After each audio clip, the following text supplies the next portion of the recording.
তুমি আসবে বলে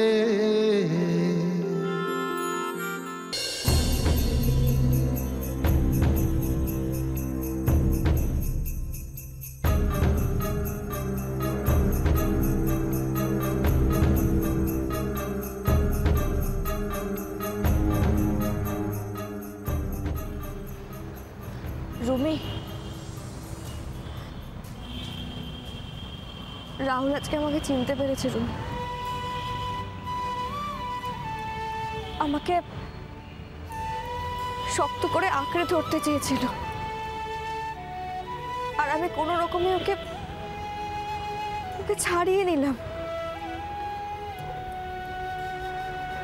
কিন্তু রাহুলের হাতটা আমাকে শক্ত করে ধরতেই হবে। রুমি, কোনো অবস্থাতেই আমি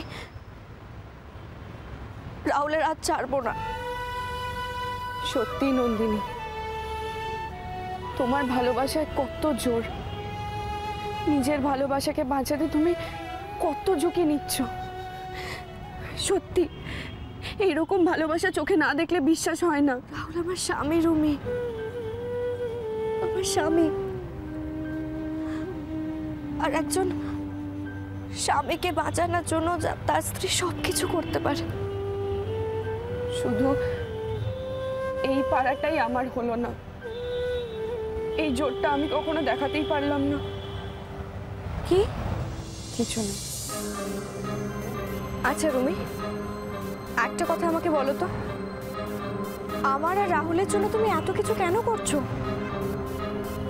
কেউ জানতে পারলে তো তোমার বিপদ হবে। রুমি, হোক হোক বিপদ, তবুও আমি দুটো মানুষের ভালোবাসা নষ্ট হয়ে যেতে দিতে পারি না, কিছুতেই না।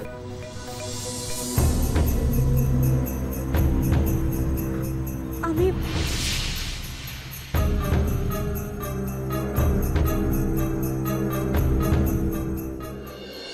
আমার গায়ে আপনি হাত তুললেন কোন সাহসে? কোন সাহসে আমার গায়ে আপনি হাত তুললেন? আপনার সব চারি চুরি আমি সবার সামনে এক্ষুনি গিয়ে ফাঁস করে দেবো, সবাইকে সবকিছু জানিয়ে দেবো যে রাহুল দেবরার এই অবস্থার জন্য আপনি দায়ী। তাই নাকি? তাহলে 2 মিনিটের মধ্যে তুমি আবার জেলে ফেরত যাবে, সেটা মাথায় রেখে যা করার করো। একটা সামান্য কাজের লোক এসে রাহুলের মনে জায়গা করে নিতে পারছে, অথচ তুমি কোনো কাজের কাজ করতে পারছো না। You want me to believe that? পারবো না আমি কিছু করতে। রাহুল দেবরার বউর সাথে থাকতে আমি পারবো না। যাকে খুশি আপনি নন্দিনী সাজান। শোনো সরোজিনী, হয় তুমি এই বাড়িতে থেকে নন্দিনী সেজে রাহুল দেবরায়ের স্ত্রী হয়ে উঠবে, অথবা তুমি আবার জেলে ফেরত যাবে। The choice is years. যেটা তোমার কাছে সুবিধাজনক, যেটা তুমি ডিসাইড করবে, যা তোমার ইচ্ছে, আমি সেই ব্যবস্থা তোমার জন্য করে রাখছি।